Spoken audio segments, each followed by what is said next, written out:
के काम आती। पूतना को भेजा गया है बच्चों को मारने के लिए, और सजी ऐसे है जैसे साक्षात लक्ष्मी। ताम के सबंध व्यतिशक्त मल्लिका बृहन् नितम मध्यमा सुवास संकंपित कर्णभूषण विशोधत कुंडल मंडिता श्री कृष्ण गोविंद हरे मुरारे हे नाथ नारायण वासुदेव। ये देखो हमारी बुआ लोगों ने कैसा जीवन बिता दिया। ऐसे कपड़ा पहने शहर में कोई मिलता है? ऐसी सजी धजी मिलती है। अब अगर शादी में जाएंगे तो अभी भी लाल यही लगा के जाएंगे।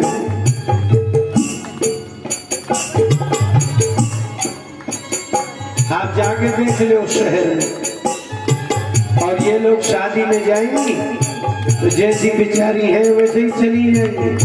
और आप शादी में देखना 50 से ऊपर जितनी होंगी वो सब 20 साल की कन्या से भी ज्यादा सजी होंगी। ये कौन है? जिन्हें अपने को संसार में, जिनके मन अच्छे नहीं है, वो शरीर को बहुत सजाता है। पूतना का मन अच्छा नहीं है, वो बच्चों को खाने जा रही है। लेकिन सुखदेव जी ने कहा परीक्षित, ताम केश बंध व्यतिशक्त मल्लिका, ये जो बाल है ना केश, इनके इतना अच्छा बांधा उसने। व्यतिशक्त मल्लिका, और मल्लिका के सुंदर फूल और उसमें चोटी में लगाया और परफ्यूम लगाया। नितंबस तन मध्यमा, और ये नितंब जो कमर है बृहद बड़ा है। पूतना का ये कमर बड़ी है। तन मध्यमा, और उसका यहाँ से गले से लेकर के और यहाँ कमर तक इतनी सजी है। ये स्त्री की सुंदरता का वर्णन नहीं है।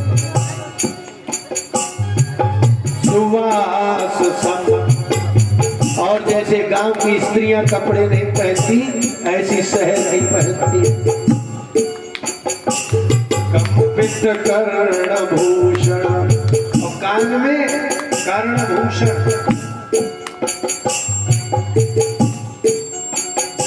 कान में अच्छे सुंदर सुंदर लटके, इतने इतने नहीं, इतने लंबे लंबे। तो लसत कुंडल मंडिता, और ये जो बाल है ना तुषा कुंडल इतने चमक रहे हैं पूतना के, उसकी चमक उसके यहाँ गालों में पड़ती।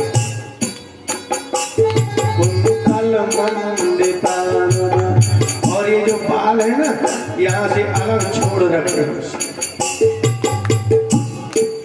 ये भी एक फैशन है ना, ये सारे बाल बंधे होंगे यहाँ आगे के खोल देते हैं, वैसे ऐसे करते हैं।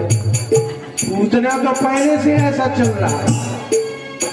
भगवान कृष्ण के जमाने में ही का ये फैशन है। जो बुरा कर्म करने जा रही थी उसने एक ऐसा श्रृंगार सुखदेव जी ने कहा,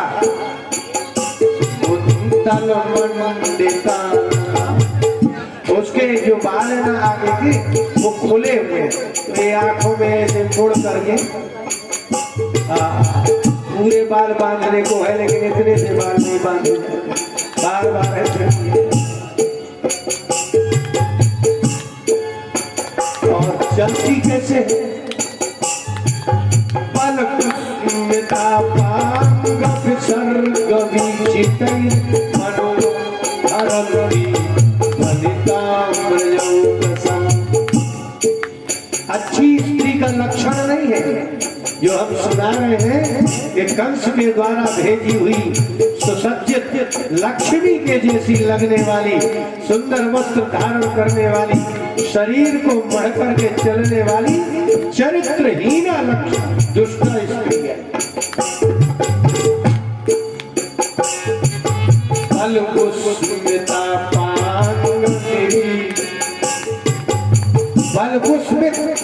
वो पूतना किसकी तरफ देखती है, मुस्कुरा के देखती है। ये कोई अच्छी स्त्री के लक्षण है? जो भी आदमी देखे मुस्कुरा दे, अपरिचित से मुस्कुराएगी तो कौन मुस्कुराती है? आदमी चला जा रहा हो ना और रास्ते से बगल से कोई स्त्री जाए और देख करके मुस्कुरा दे ना, तो गांव के आदमी के तो धक धक होने लगता कि भगवान जाने क्या हो, उसको अच्छा नहीं लगता। लेकिन शहर की स्त्री के और पुरुषों को नागर कहते हैं, नगर में रहते हैं, वो लोग खुश हो जाते हैं। अगर शहर की स्त्री शहर के आदमी को मुस्कुराएगी तो आदमी भी मुस्कुराते हैं, लेकिन गांव के आदमी को मुस्कुराएगी तो गांव का आदमी मारे डर के कहेगा, बहन जी आप कहां से आ रहे हैं? ऐसा देखा मनोहरंती वनिता ब्रजौकसा,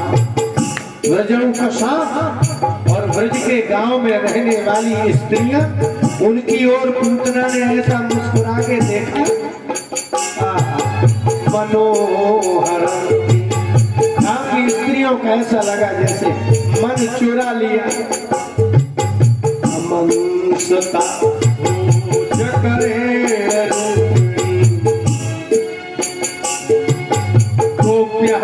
श्री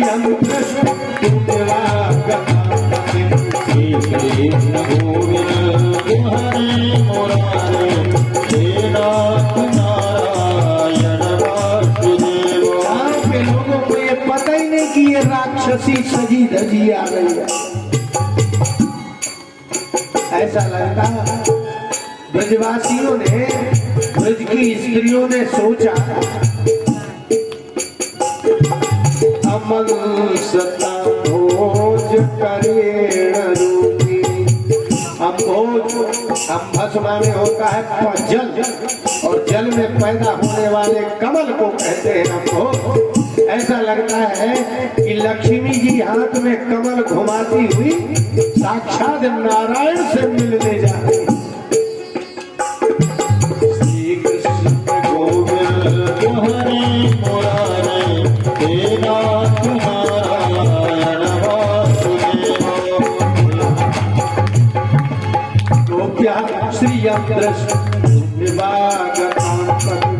इतनी सजी है, सोने चांदी पाउडर क्रीम से सजी धजी। ब्रज की गांव की स्त्रियों को लगा कि कमल हाथ में लेकर के लक्ष्मी जी नारायण से मिलने जा रहे। इसलिए आपने सीरियल देखे, उसको देखे बिना कैसे चैन पड़ेगा। आजकल तो ऐसी गृहिणी ढूंढना मुश्किल है जो कह दे कि मैंने आज तक कोई सीरियल नहीं देखा। उसमें सीरियल में क्या दिखाया जाता है कि जो बहुत खराब है, दुष्ट है, जो दुष्ट स्त्री है, चालाक स्त्री है, वो कितनी सजी धजी दिखाई जाती है। ये भौहें बनी होंगी, लाली वाली लगी होगी, टेढ़ी मेढ़ी होगी, सजी धजी। और जिस पर अत्याचार किया जा रहा है, जो सज्जन है, अच्छी स्त्री होगी, उसको सादा वेशभूषा में दिखाया जाता है। आप देख लेना, इसका मतलब है कि जो सादगी से संपन्न है वही अच्छा है, और जो अत्याचार करने वाली, यहाँ का वहां दो चार करने वाली, वो सजी धजी दिखाई जाती है। सीरियल में भी यही है। जितनी दुष्ट हृदय की स्त्रियां हैं, जो अत्याचार कर रही है परिवार में वो सजी धजी दिखाई जाएंगी, और जो सज्जन है, जो सहनशील है, अच्छी है, वो बेचारी सीधी सादी एक साड़ी में न ज्यादा क्रीम पाउडर लगाई होगी, न सजी होगी। इसका मतलब है कि आज भी संसार को पता है अच्छा वही है जो सादा है, जो चमकदार है वही दुष्ट है। यही है, सत्य है। आज का संसार भी जानता है कि जो बहुत सजा धजा चमक रहा होगा वो आदमी नीच होगा, अच्छा नहीं होगा। और चाहे देखना हो तो जितने सजे धजे हैं जरा पता लगाना, उससे ज्यादा खराब आदमी ढूंढने को नहीं मिलेगा। आपके साथ जितना बुरा स्वच्छ कपड़ा पहनने वाला करेगा उतना बुरा क्या, बुरा करने में तो गांव का आदमी बहुत डरता है कि ये वो पता नहीं क्या होगा। इसलिए गांव में जब वो पहुंची तो ऐसा लगे जैसे लक्ष्मी। तो जो उसके घर जाती, आइए आइए, हाथ जोड़ लेते और क्या करती, हमारे पुत्र को आशीर्वाद दीजिए। लेकिन उसके स्तनों में, वक्षस्थल में उसके ममता नहीं है, कपट है। ऐसी स्त्रियों के हृदय अच्छे नहीं होते। सुखदेव जी ने कहा, परीक्षित,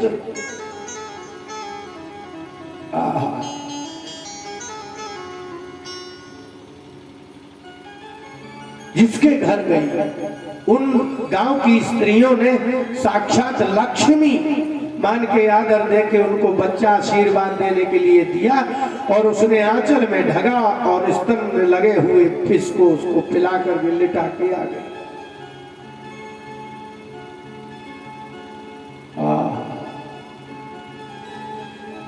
और पशु निघ्नन्ति शिशु, बच्चों को हर घर से उस दिन के भगवान कृष्ण के समय के जो उत्पन्न बच्चे थे उनको मारते मारते मारते और नंद के यशोदा के यहाँ पहुंची। पूतना लोक बालघ्नि राक्षसी रुधिरासना। ये जो आप उसको लक्ष्मी की तरह सजी धजी देख रहे हो ना, रुधिरासना, असन माने होता है भोजन। इसलिए जो आदमी खाना नहीं खाते उसको क्या कहते हैं, अन्न शन। कहते हैं ना कि वो लोग अनशन में बैठ गए। असन माने भोजन, और अन्न लगाया जाता है, जो भोजन नहीं करता उसको अन्न शन कहते हैं। और वो कैसी है, रुधिरासना, वो है मनुष्यों का रुधिर पीती है। असन माने भोजन।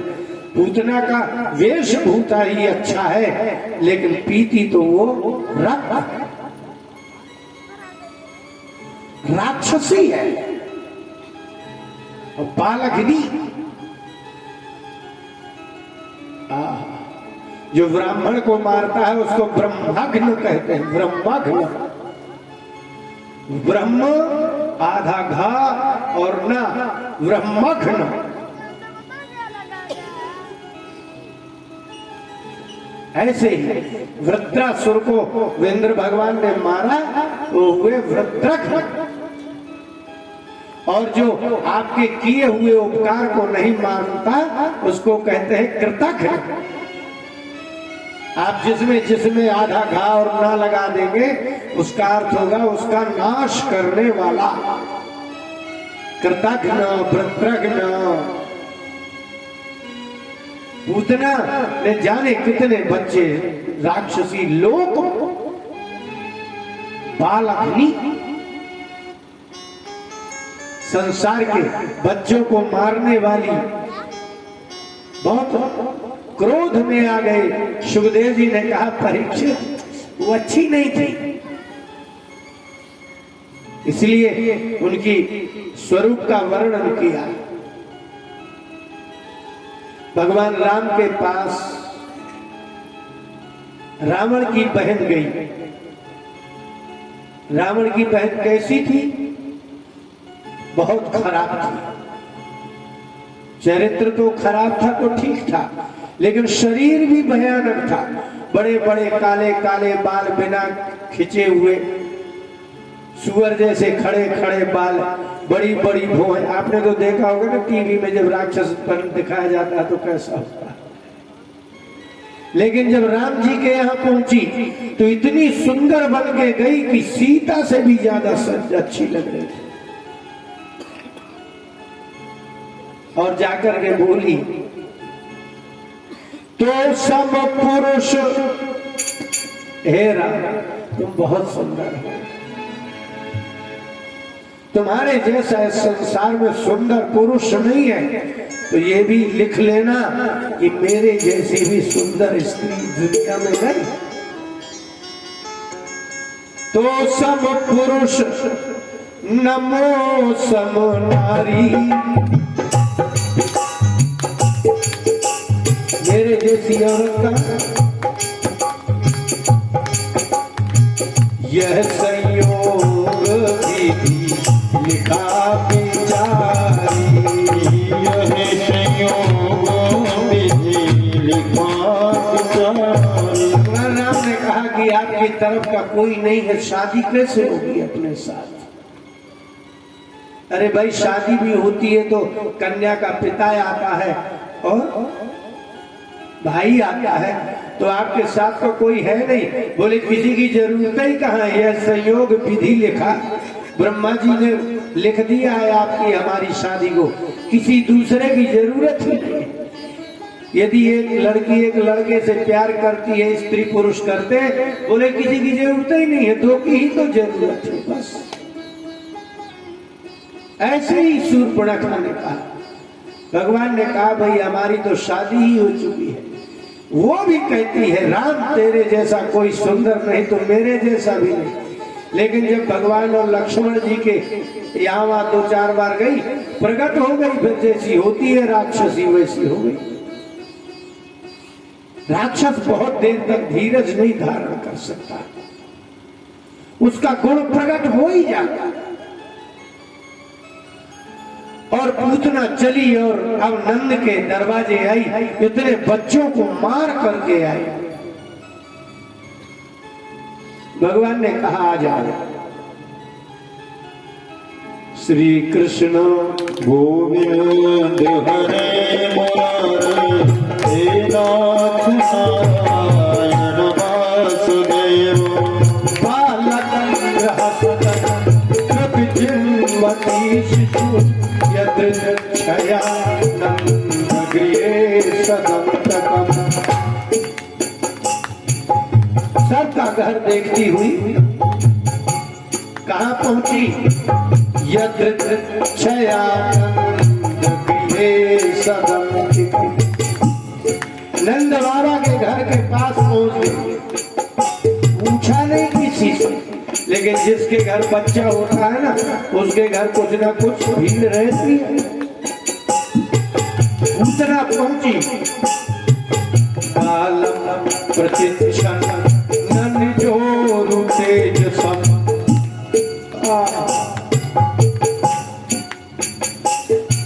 कैसा?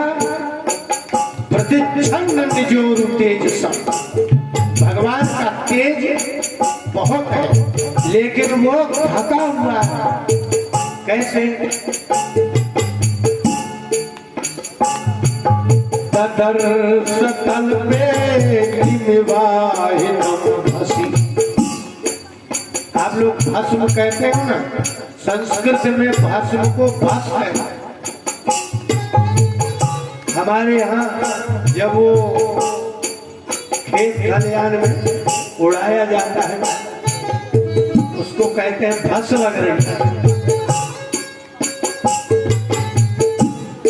ऐसा लगता है तल पे अग्निहितम, ऐसा लगता है जैसे माताएं नहीं पहले हमारे देहात में माचिसें कम होती थी, तो रात में रोटी बना करके कंडा की आग अंदर करके ऊपर से राख ढक देते थे।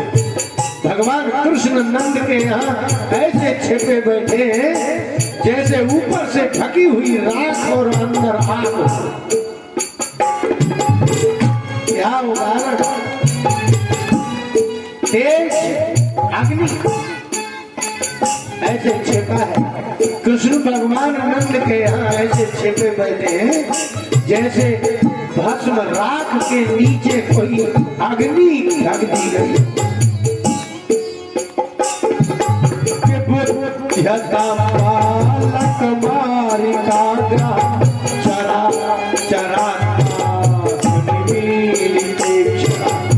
जब बच्चा पैदा होता है ना तो सबसे ज्यादा आंखें बंद करके रखता है, उसको शिशु कहते हैं। क्यों बोले शेते किसी शिशु तुरंत का पैदा हुआ बच्चा मुश्किल से 1 घंटा जगता है, 23 घंटे सोता है। माँ का दूध पिएगा सो जाएगा, पूरा दिन सोता है, पूरी रात सोता है, इसलिए उसको शिशु कहते हैं। जो सोता ही रहता है इसी को शिशु कहा जाता है। और हमारे यहाँ एक शिशु विद्यालय चलते हैं, इतना छोटा शिशु थोड़ी मान जाता है।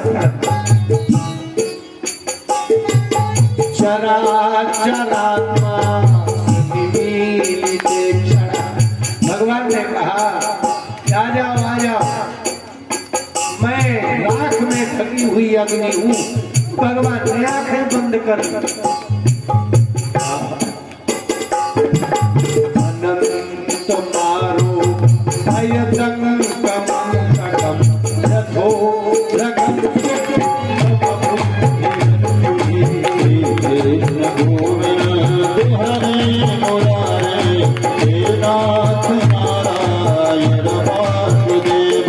सुखदेव जी ने कहा अब फंस गई ना चक्कर में।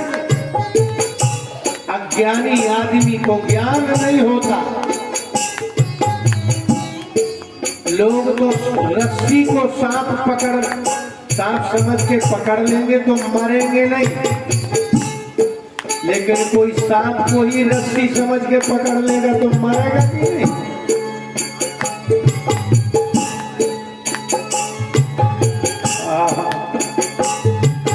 यथो रकम कोई जैसे सोते हुए ओरग सांप रस्सी समझ के पकड़ ले तो भले समझ लो रस्सी लेकर सांप को पकड़ रहे हो ना तो मरना पक्का है। ऐसे ही भगवान कृष्ण तो सर्प है और वो पूतना उनको रस्सी समझ करके पकड़ने चली है। मरेगा कौन? अनंत मारो हम तो श्लोक में ऐसे आनंद लेते जैसे आप चिंगम का आनंद लेते, चबा चबा के फुला फुला के घंटों चूसते हो।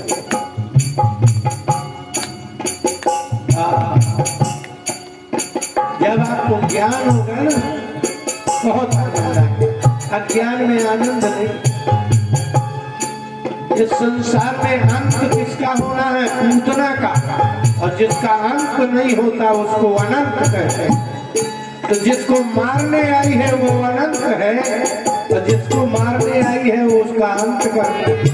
श्री कृष्ण गोविंद हरे मुरारे नाथ नारायण वासुदेव, हे नाथ नारायण वासुदेव, हे नाथ नारायण वासुदेव, हे कृष्ण गोविंद हरे मुरारे, हे नाथ नारायण वासुदेव, हे नाथ नारायण वासुदेव। आग राख समझ के आप आग में हाथ डाल देंगे तो राख नहीं है, कृष्ण आग है ढकी हुई राख। कृष्ण सर्प है लेकिन वो रस्सी का समझ करके पूतना ने उठाया। इसलिए दुष्ट और राक्षस लोग भगवान को, ब्राह्मण को, गाय को रस्सी समझ के पकड़ते हैं, इसलिए मृत्यु तो दुष्टों की ही होती है। आदमी दुष्कर्म समझता है सत्कर्म समझते हुए। आप कितना भी अच्छा समझ के करना, यदि आपका कर्म दुष्कर्म है तो फल तो बुरा ही निकलेगा। कैसे हो सकता है कि कोई दुष्कर्म का फल सत्कर्म निकल आए? पूतना ने भगवान को गोद में बैठाया और बस फिर क्या है, जैसा करती चली आई है वैसे ही करा।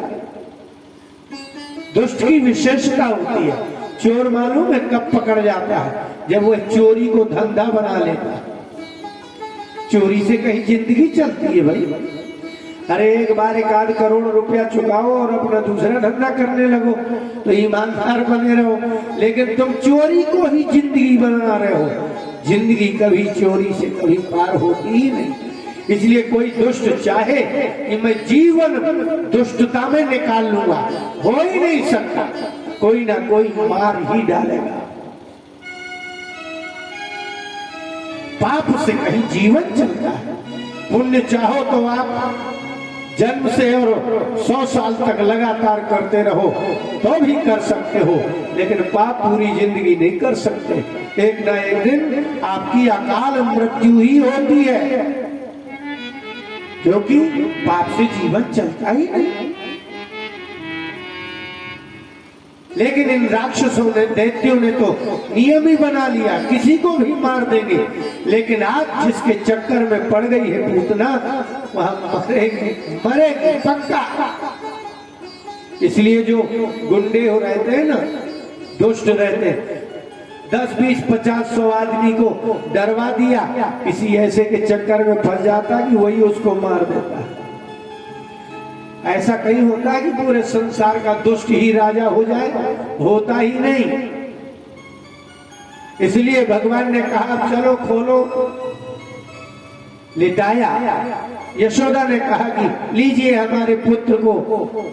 इसलिए वेशभूषा देख करके, अच्छी सुंदर वेशभूषा, गाड़ी देख करके, बंगला देख करके ये मत समझ लेना कि ये पुरुष अच्छा होगा, ये स्त्री अच्छी होगी, ये भ्रम नहीं पाना। इसलिए बहुत सुंदर स्त्री दिख रही हो, अच्छे कपड़े पहने हो, बड़े बड़े बाल वाल, कान में कुंडल उंडल, इनके मन को देखना, इनके तन ही चमकते हैं। मन तो ऐसे है कि पा जाएंगे तो आपको ही खा जाएंगे। इसलिए हमारे यहाँ के गांव के बेचारे लंगोटीधारी गांव के ही अच्छे हैं आदमी। शहर में फंस बच जाना नहीं, लौट के नंगे ही आओगे बिना कपड़े। गांव में आदमी चला जाए, हम लोग तो पैदल चले हैं ना, तो हम लोग गंगा के तट में पैदल गए तो गांव में निकले तो लोग कहे गोड़ लागी बाबा।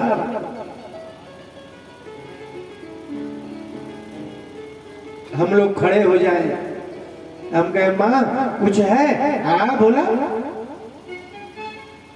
बाहर जे इच्छा हो बोला, कहा खा के है भाई? हम कहे माँ कुछ नहीं चाहिए, खिचड़ी है। अरे नहीं नहीं खिचड़ी क्यों, पूरी खाओ, सब्जी खाओ, हल्का खाओ। ऐसा यहाँ से हम बलिया से होते हुए पैदल निकले, देखा हमारा। लेकिन जब हम बलिया से निकले, शहर से निकले, तो आदमी तो शहर में गांव से ज्यादा थे, लेकिन कोई पानी देने वाला नहीं था। चले जाओ आप गांव में, कोई आपको पानी को थोड़ा भोजन देंगे, पानी देंगे, बिस्तर देंगे। शहर में निकल जाओ और शायद कहीं चले गए तो कहेगी आप कहां से आए हो बाबा? पाखंडी कहेंगे चले आए यहाँ। बाबा यहाँ से कोई नहीं है, पुलिस को फोन करूं क्या? इस शहर की पढ़ी लिखी है, इस शहर के पढ़े लिखे लोग हैं, इसलिए बहुत कठिन काम है। शहर में चरित्र नहीं है, नगर में चरित्र नहीं है, आपको गांव में ही चरित्र मिलेगा। अभी आप घूमे नहीं है ना, हम 15 साल की उम्र से बाहर निकले हैं, आज तक भीतर नहीं गए। इसलिए हम तो पैसे वाले आदमी के यहाँ मिलाए, पढ़े लिखे यहाँ मिलाए, और बड़े बड़े सबके यहाँ चरित्र नहीं मिला। शहर में चरित्र और शुद्धता नहीं मिलती, और गांव में गंदगी होगी लेकिन पवित्रता होगी। चमक नहीं होगी, पवित्रता होगी, और शहर में चमक होगी लेकिन शुद्धता पवित्रता नहीं होगी। इसलिए गांव में मिलेगा। हम लोग अभी एक कथा करके आए यहाँ उत्तर प्रदेश में गांव में, और कथा करने के बाद हम उस बांध है वहां धसांग नदी का बांध, वहां घूमने निकले। लेकिन जब हम निकले तो एक 40-45 वर्ष की माँ होगी, हमको देख करके चप्पल उतार के एक तरफ खड़ी हो गई। ऐसे ये कहां मिलेगा? जिनको आप मूर्ख कहते हो, जिनको गंदा कहते हो, जिनको अनपढ़ कहते हो, जिनको गंवार कहते हो, मनुष्यता इंसानियत गांव में मिलेगी। शहर में तो धन मिलेगा और चरित्रहीनता और दुष्टता कूट कूट के मिलेगी। वहां क्या है? आटा मारेंगे, कितनी रोटी खाओगे? जैसे बंद हुई रोटी लो खत्म, और आटा रख दिया फ्रिज में, एक रोटी नहीं मिलेगी घर में, और 2 दिन की सब्जी मिलेगी आपको सड़ी, कुछ बचा रख दिया। अरे हमारे यहाँ तो आपको जब 24 घंटे कभी भी चलाया ना गांव में, उस घर में आपको रोटी दाल भात बचा ही मिलेगा। दरवाजे से गृहस्थ के भूखे कोई नहीं जा सकता, लेकिन शहर के घरों से, उन पढ़ी लिखी समाज के दरवाजे से भूखा और प्यासा दोनों लौटता है आदमी। ऐसी शिक्षा ऐसी है जैसी है। और आप गांव के हो इसलिए आप लोग चमक धमक में ज्यादा पड़ जाते हो। जैसे ब्रजवासी पड़ गए, पूतना के हाथ जोड़ने लगे, आइए माता जी हमारे बच्चे को आशीर्वाद दीजिए। उसने ऐसा आशीर्वाद दिया, स्तनपान कराया, कालकूट विष पिलाया और सदा के लिए मार डाला। इसलिए सुंदरता मुख्य नहीं है, चरित्र मुख्य है। बोलिए भक्तवत्सल भगवान की जय।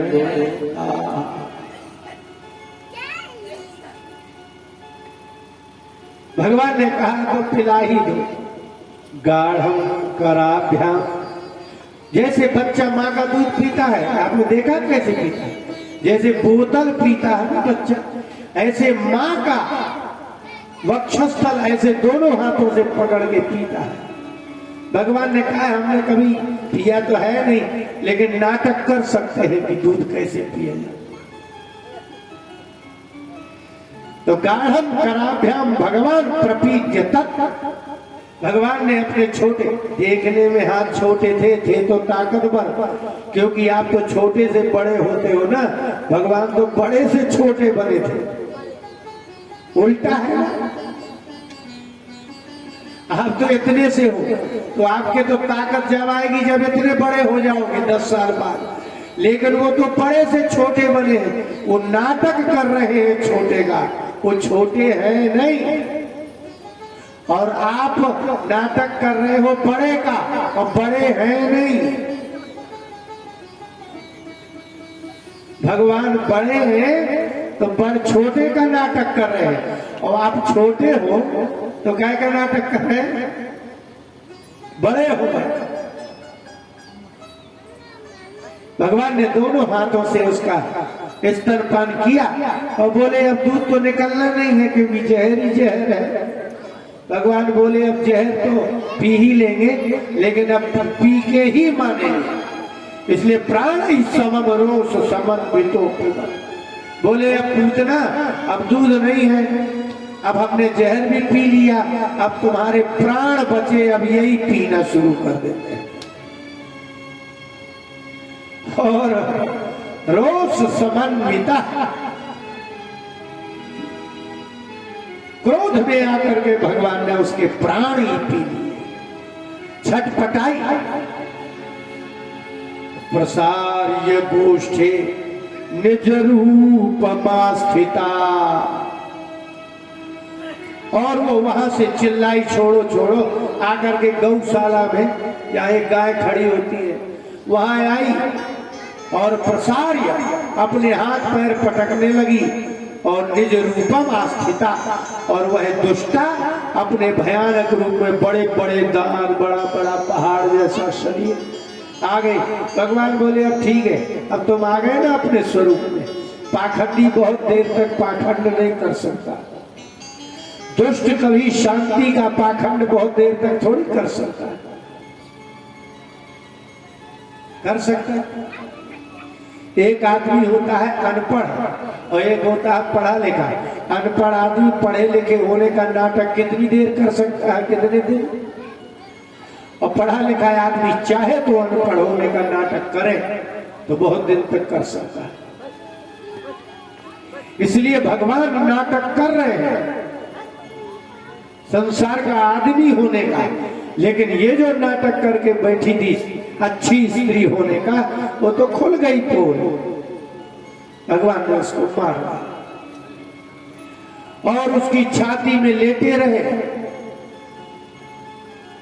नंद बाबा आ ही नहीं पाए, ब्रजवासी दौड़े लेकिन बच्चा तो जिंदा था। बहुत विशाल शरीर था पूतना का। उसकी छाती में भगवान कृष्ण खेल रहे थे, उठा लाई, किसी को पता ही नहीं चला कि पूतना आई थी जिनको मारने, उनने पूतना को कैसे मारा होगा। गला नहीं दबाया और पूतना मर गई। माने स्तनपान किए वहीं से प्राण चूस लिए। आप तो कहीं से भी मर सकते हैं, ऐसा नहीं है। हमारे गांव में एक अम्मा मरी थी। बोले कैसे मर गई? बोले कान में दर्द हो रहा था। हमारे समझे में नहीं आया कि कान के दर्द से आदमी कैसे मर सकता है। लेकिन ध्यान रहे, जिस अंग में दर्द होगा, यदि दर्द असीमित हो जाएगा तो आपके प्राण उसी दर्द में ही चले जाएंगे।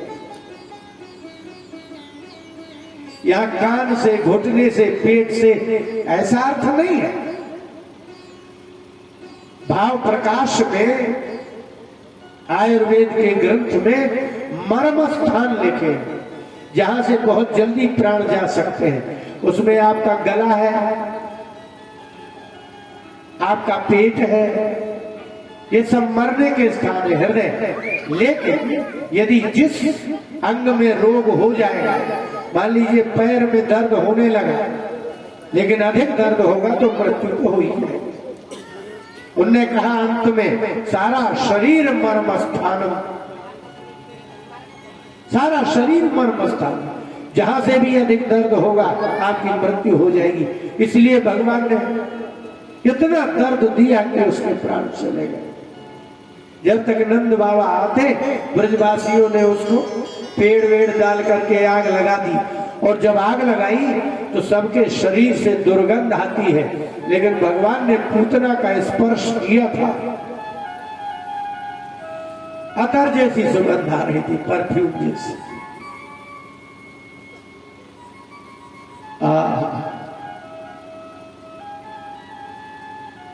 दुष्ट कोई मारता है तो अपनी दुर्गति होती है, लेकिन भगवान जब किसी दुष्ट को मारते हैं दुर्गति नहीं होती। आपने देखा हो कि दीपक जलाया जाता है तो जाने कितने कीड़े दीपक में आकर के गिरते हैं, तो कीड़े जल जाते हैं। लेकिन कोई मणि हो और वो चमकती हो, उसमें चाहे जितने कीड़े गिरे उसको मणि ही मिलेगी, उसको मृत्यु नहीं मिलेगी। इसलिए भगवान मणि है, चाहे जितने दुष्ट पतंगा बन करके आए, मरेंगे भी तो ही मुक्ति ही मिलेगी।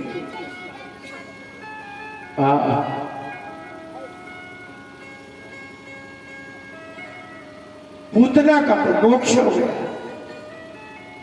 उद्धव जी ने विदुर जी से तृतीय स्कंद में कहा, श्री कृष्ण गोविंद हरे मुरारे हे नाथ नारायण वासुदेव। उद्धव जी ने कहा विदुर, भगवान से ज्यादा दया इस संसार में मनुष्य में कैसे हो सकती है। अहो बकीयम स्तन काल कूटम जिघांसया आयतप्य साध्वी। हे विदुर जी,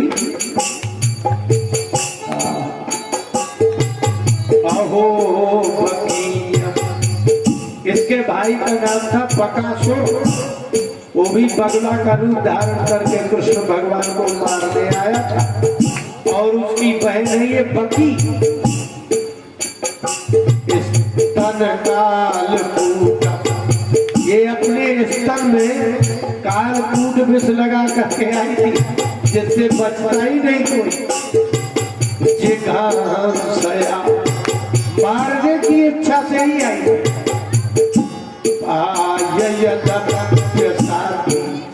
ये पतिव्रता नहीं थी, अच्छी नहीं थी, असाध्वी थी।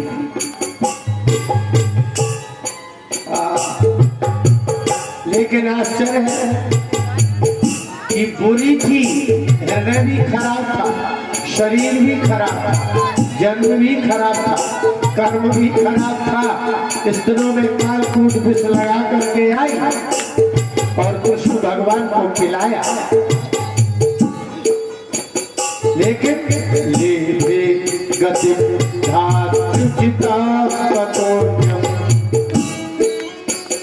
हे विदुर जी, लेकिन भगवान कृष्ण को जब हुए उनने विष पिलाया, लेकिन भगवान भी कमाल के हैं, विष पिलाने वाले को मोक्ष दे दिया। यशोदा ने दूध पिलाया तो यशोदा मैया को मोक्ष तो देंगे ही देंगे, लेकिन जो जहर पिला गई उसको भी दे दिया। दयालु, इससे बड़ा दयालु कौन हो सकता? संसार में है कोई ऐसा कि जो बुरा करने वाले के साथ अच्छा करना? दयालु शरण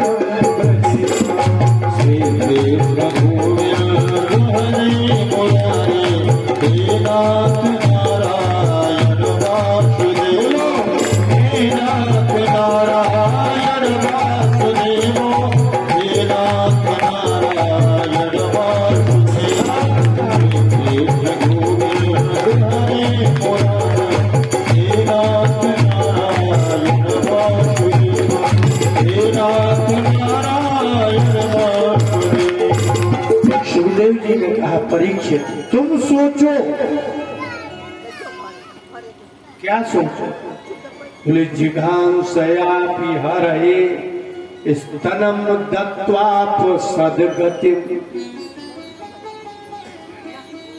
हरि के लिए मारने की इच्छा से विष देने वाली को भी भगवान ने सद्गति दे दी। किम पुनः श्रद्धया भक्त्या कृष्णाय परमात्मने। यदि विष देने वाली पूतना को भगवान सद्गति दे देते हैं, तो जो लोग श्रद्धा से, प्रेम से यशोदा, देवकी इत्यादि गायें और उनकी माताएं यदि श्रद्धा से, भक्ति से उनको प्रेम करेंगे तो उनकी तो सद्गति होना पक्का ही कहलाए।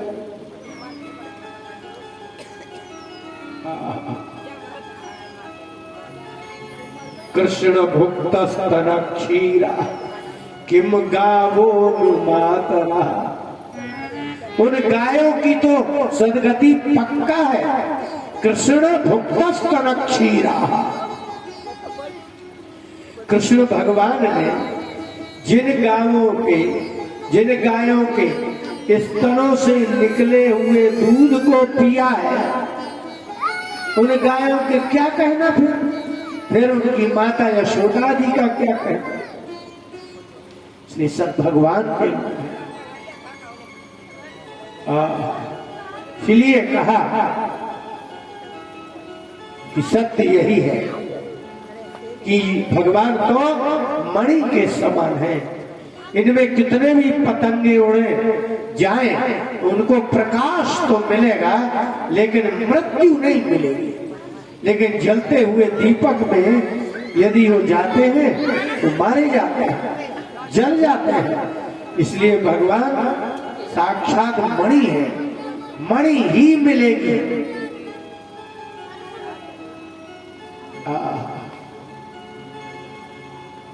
इसलिए हम भगवान से प्रार्थना करते हैं, हे भगवान आपसे बड़ा दयालु कोई नहीं।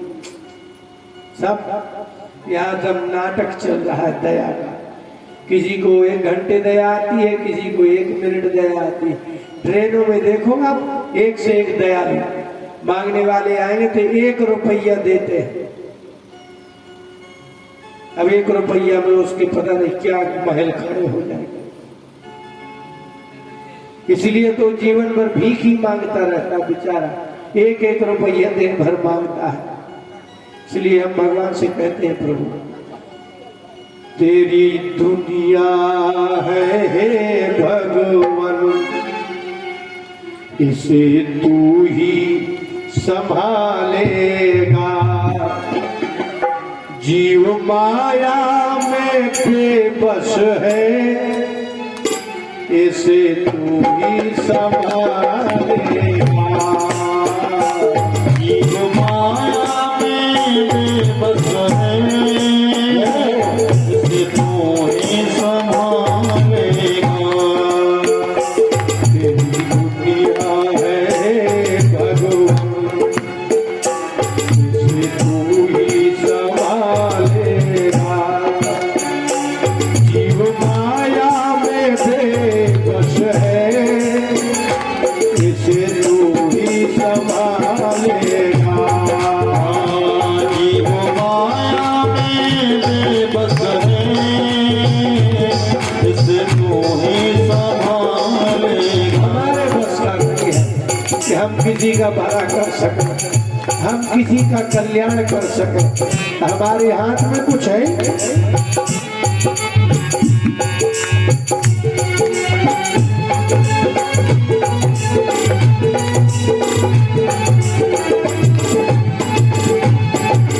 इस संसार में जितनी स्त्रियां हैं, संसार माने समझ रहे ना, धरती में स्त्री जाति के सारे जीव और पुरुष जाति के सारे जीव क्या चाहते हैं? सबको सुख की तो आशा है, पर पाता नहीं कोई। सबको सुख की तो आशा है, पर पाता नहीं कोई। जहाँ मिलता है सुख प्यारे, वहाँ जाता नहीं कोई। मिलता है सुख प्यारे, वह जाता नहीं कोई। हे भगवान,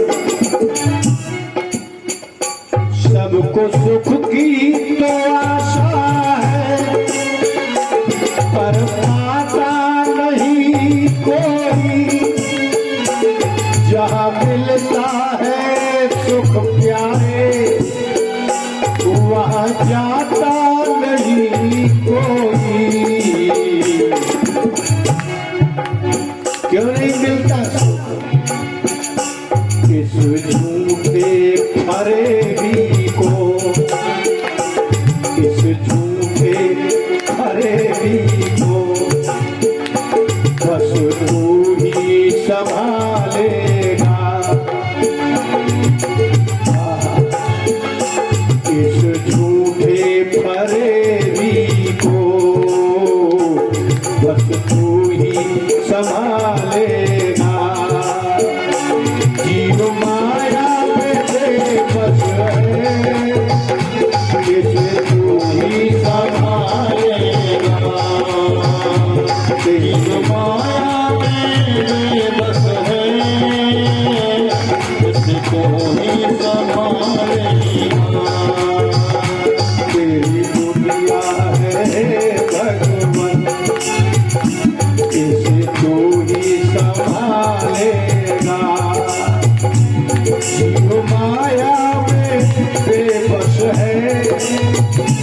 इसे तू ही संभालेगा।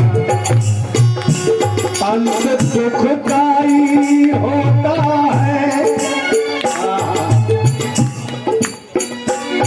जब आदमी का शरीर अंतिम अवस्था में आता है ना, वही नहीं चलता।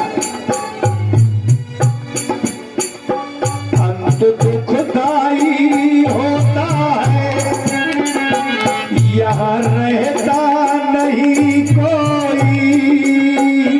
अंत दुखदाई होता है, यह रहता नहीं कोई।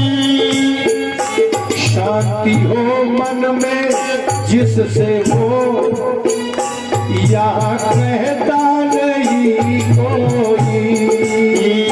शांति हो मन में वो, यहाँ रहता नहीं कोई।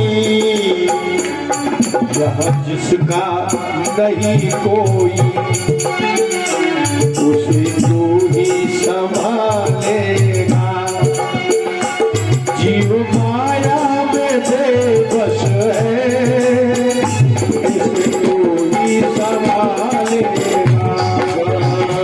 तेरी माया है हे भगवान, इसे तू ही संभालेगा। जीव माया में बेबस है, इसे तू ही संभालेगा।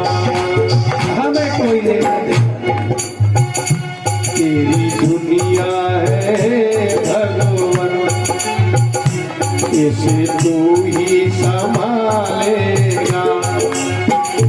जीव माया में बेबस है, इसे तू ही संभालेगा। जीव माया में बेबस है, इसे तू ही संभालेगा। बस एक प्रार्थना,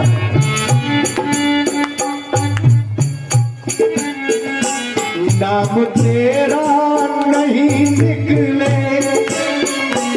बस ऐसी दया करना। नाम तेरा नहीं निकले,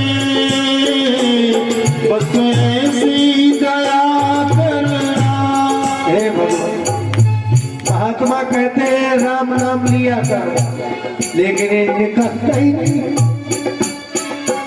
नाम तेरा नहीं निकले, पर ऐसी दया करना। भले जीवन नहीं सुधरा, पर सुधर जाए ये मरना। भले जीवन नहीं सुधरा, पर सुधर जाए ये मरना।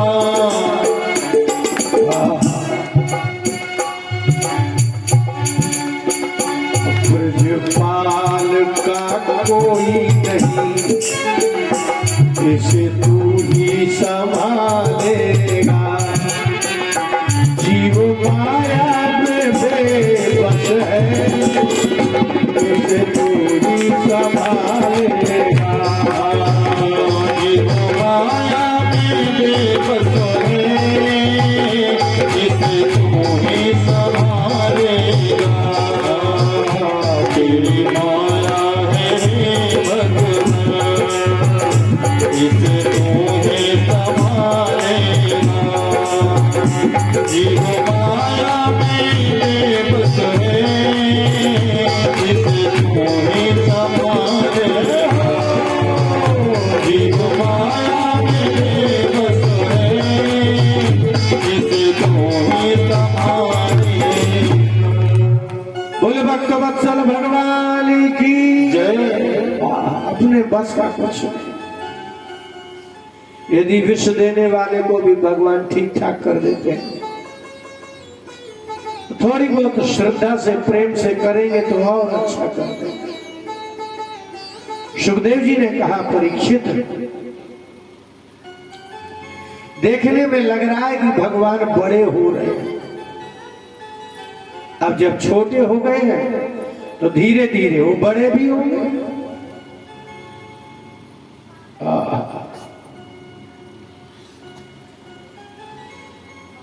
कृष्ण भगवान का, बाल कृष्ण का बड़ा उत्सव मनाया जाता है। और जब घर में उत्सव मनता है तो जिसके कारण मनता है उसी का लोग ध्यान कम देते हैं। जिसकी शादी की बारात में जाता है ना आदमी, दूल्हा को कोई नहीं पूछता खाना खाया कि नहीं। सारे बाराती कहते हैं क्या फायदा वहां जाने से, कोई 2 पैसे की इज्जत नहीं, किसी ने हमें पूछा ही नहीं। जो पढ़ने वाली मारने वालों को भी रुपया दे दो तो आपको ऐसे ही मार देंगे बिना दुश्मन के लिए ही भेजा गया। वह बड़ा उत्सव मनाया जा रहा था। इतने में इतने घोर आंधी आई।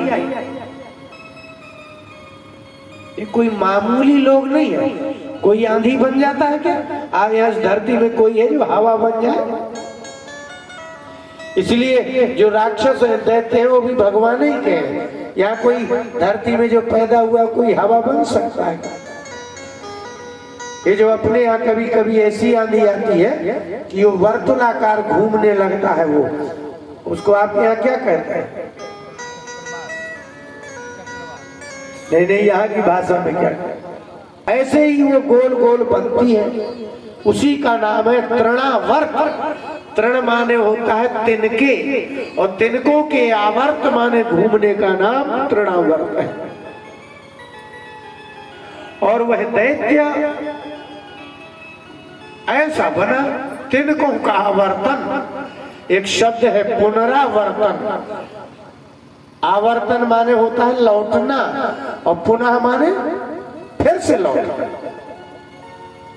तो बस इसी का नाम तो आवर्तन है। बस यहाँ का गोल लाए आएगा वो तिनका, और बस ऐसे ही घूमते ही रहेगा, लौटते ही रहेगा।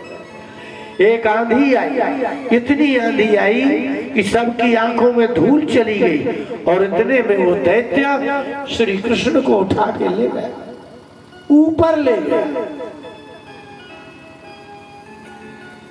आपको मालूम है ये धूल आपके पैर के नीचे रहती है, लेकिन जब आंधी आती है तो ये धूल ऊपर जाकर के फिर सिर में गिरती है। इसका अर्थ जानते हैं क्या है? तुलसीदास जी कहते हैं कि नीच आदमी आंधी की धूल की जैसे होते हैं, कि रहते तो पैरों के नीचे हैं, और यदि कोई इनका सहयोग कर दे नीचों का, तो धूल के समान ऊपर चढ़ करके आदमी को गंदा करते हैं और उनकी आंखों को अंधा कर देते हैं। इसलिए नीचों को धूल की संज्ञा दी जाती है।